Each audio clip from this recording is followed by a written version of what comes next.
third month of solitary confinement within Woodhill Prison. After 42 days, they had to go to the government after 42 days of isolation. So whose decision is it? Because I know people get frustrated with the prison. It's not the prison. All decisions to do with me and nothing to do with the jail. They're coming from the government. That was I had to give a written response to my opinion on my isolation. After 42 days, it was going to the government for them to continue doing it. So I wrote my written response, which said, this doesn't have to happen. When I come in here, I sat down with a psychiatrist, and I said to her, what's 9 months of solitary confinement going to do to me? She said it's going to be devastating for your mental health. So I said, so why are they doing it? And 2 weeks ago, this week, I sat down. Every 2 weeks, I have a meeting with the governors, and the mental health team are there. Psychiatrists are there, mental health, probation, independent monitoring board. They're all there every 2 weeks because I have to have it because I'm on solitary confinement. And this week, I said, I'm going to say this because I feel different. I'm telling you, I know how I feel. I feel different. I know I'm only 2 months in. So why am I still being held in solitary confinement? Why am I not in a DCAT prison? And there's a mental health team there. I said, let me just ask you, is this good for me? She said, no. I said, how bad is it? Because I know how bad it is because I remember what happened last time. So I said, so why are you doing it? Why are you doing it? And I'm a civil offender, so I got 18 months, which is insane anyway, for playing a film that they said wasn't in the public's interest. Well, I think it's on 115 million views. It certainly was in the public's interest, yeah? But they sentenced me to 18 months. Now, as a civil offender, you go to an open prison. What's the difference between that and how I'm being held? Well, open prison, you get a job outside. You have a car. You go to work. You go stay at home 5 days a month. You have town visits with your family. So that is the only prison you go to for committing civil offences. You're unshipped to a maximum security jail housing the worst Muslim gangs and jihadists in the country. And then they use that then to say you have to go on solitary confinement. And what is solitary confinement? Well, rapists and terrorists are not on solitary confinement. Jihadists aren't.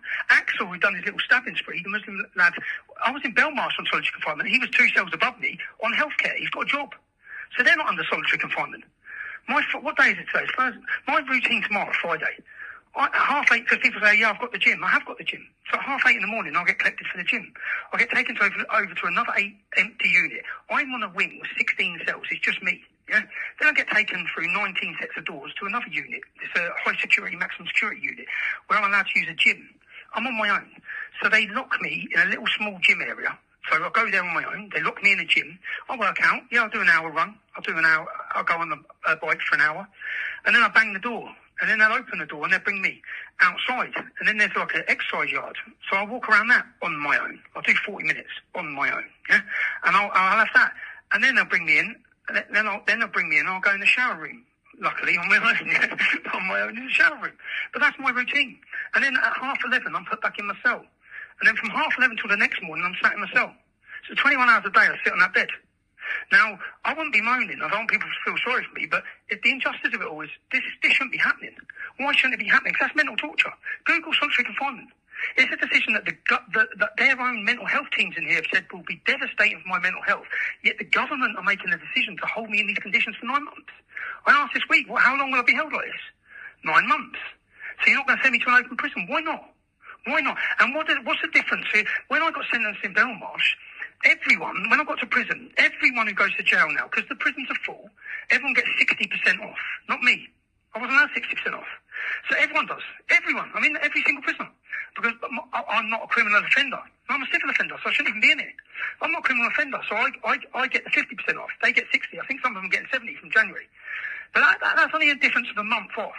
But that's a big difference when someone's sitting on solitary confinement, because I shouldn't be sat on solitary confinement. Now, when you take the 60% off, so if I was an 18-month sentence, criminal, if I'd raped someone and I was in here for rape or something, I'd get 18 months. Then I'd get 60% off, so that's 7.5, nearly 8 months. Then you do half of that on tag. I'd be out after 3.5, 4 months. But I have to serve 9 months of solitary confinement. And that's what I'm just pointing out, because I don't know, because I want to feel sorry for me. I'm just pointing out the hypocrisy of it all. It's 2025, and what amounts to mental torture is being inflicted on a journalist because he made a film. They don't have to do this. I should be in an open prison. And if they're saying, if their excuse is they brought me here and they put me in isolation, I haven't asked them to isolate me. So they put me in isolation because their excuse is I'll get hurt in the prison system. Well, if that was the case, they should still give me the same rights as a DCAT prisoner. If a DCAT prisoner is only meant to be staying in prison at night and he's meant to go to work, that's what I should be doing. Least of all for making a film. Like the judge is given the power to give 2 years prison sentence for contempt of court without a jury. I've never had a jury, ever. So a 2-year prison sentence, but he wouldn't be given that if it was 2 years of solitary confinement. It's insane. And as that continues, not just that, I now have the Attorney General has now invoiced me. They sentenced me to 18 months, put me on solitary confinement, and now they've charged me £81,000 that they want me to pay by the 7th of January. Well, guess what? I face another contempt of court case. So we're talking about terrorism. This is financial terrorism. The weaponisation of the judiciary to destroy dissident voices. That's exactly what it is. If this was happening in North Korea, China or Russia, every politician in our country would be screaming about this. But not a word. Not one single politician has mentioned this. No, if you have a film which is an expose of the corrupt judiciary, which is the most watched documentary Britain's ever seen, and not one MP spoke about it, or mainstream journalists, not even GB News, none of them have spoke about it. It's insane. They'd all be screaming about it if they're pointing the fingers at other countries. But again, this ain't so people feel sorry for me. Justice Nicklin thought he could inflict a gagging order. They think they can lock up the truth. As I said, the film's got 150 million views. How's that going? Now they've given a gagging order to journalists who come and visit me. Anyone who visits me has to now sign a gagging order that they won't speak about how I am. Why is that? Probably because they know full well that there's a downward spiral of solitary confinement. That's what's going to happen. They know what's going to happen. They have their experts, their mental health teams, which I've asked myself. So they know full well the consequences of isolating someone for 9 months. Will it break me? That's it. When you understand why they're doing it, it is to break me. That's the intention of it. It won't break me. I'll come out of here with my head held high, whether it be from a DCAT, which I doubt, but I'm grateful that I'm grateful that he's going to be fighting this, because he always taught me to fight everything. He's been fighting this through the legal system. I don't have much hope in any of the legal system because there's no jury. I've never had a jury. I faced a terrorism case on the 20th of March.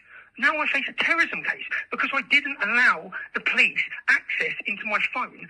They stopped me under terrorism legislation at the border, and then they said, we know you're not a terrorist, but we have the power to do this. So you have the power, you abuse your powers. Terrorism legislation wasn't brought in so you can stop journalists at airports. Why do they want to get into my phone? Because my next episode and my next documentary, everyone's talking about Muslim grooming gangs today. Everyone. My next documentary proves that they're not just Muslim grooming gangs. They're Labour's Muslim grooming gangs. And we have covert recordings that make allegations against leading Labour politicians who were involved in sexual exploitation of children. They're politicians. That's why they stopped down terrorism legislation. And I have, as a journalist, I have a right to protect my source of information. So I didn't give them access to my phone. I now face a terrorism trial. How many journalists have spoke up about that? 0. How many politicians have spoke up or defended my name in that? 0.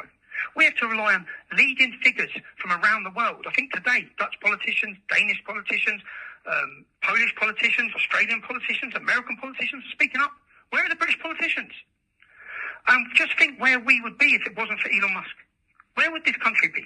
Donald Trump, I don't believe, would have been elected. Where would we all be? We'd all still be under censorship. Still, people wouldn't know the truth. There is a mass awakening happening out there, and they can't stop it. So long as there's free speech. Free speech is the most important thing. Free speech is the hill I will die on. I played this film. I made that film available to the public. Not because they were gagging me, because they were gagging you. They're silencing you. They don't want you to see the truth. That's what this has been about. It's not about me. It's not about people like me. It's about the wider public not knowing what's going on. It's why Jess Phillips doesn't want a groom gang scandal. It's why all of them have acted day in, day out to cover this mess up, because the mess highlights their failures, government failures, open border immigration failures, their failure to tackle these problems. And instead they crush us. How's that working? Have you silenced us? How many views is the film on? How many people are listening now?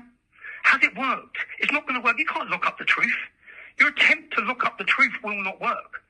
As I said, I'll come out of here. My next documentary is going to expose Labour massively. It doesn't matter how long you lock me up here for. And I expect them to come in with more charges. I expect them to try and do everything they can, because the public right now are listening. The world is watching. The more you try and crush us, the more you try and mentally break us, the more support we will gather. And people aren't buying your nonsense anymore. And this, again, I don't want people to be feeling sorry for me. I just want to point out their injustice, their lies. This doesn't have to be, my sentence doesn't have to be like this. I shouldn't even be in jail. I shouldn't be in jail. But I was willing to come to jail to put them on trial. I said that in the build-up. I'm not on trial here. The judiciary is. And right now the world, I'm not humiliated in the world's eyes. You are. The British judiciary is a laughingstock to the entire globe. The politicisation of our judiciary, the weaponisation of it, and right now our prison system the whole world's watching the failure and the attempt to mentally break a British journalist for daring to expose their corruption. So I'm glad I got that off my chest. Everyone, I don't want you to feel sorry for me. I want you to think of Peter Lynch.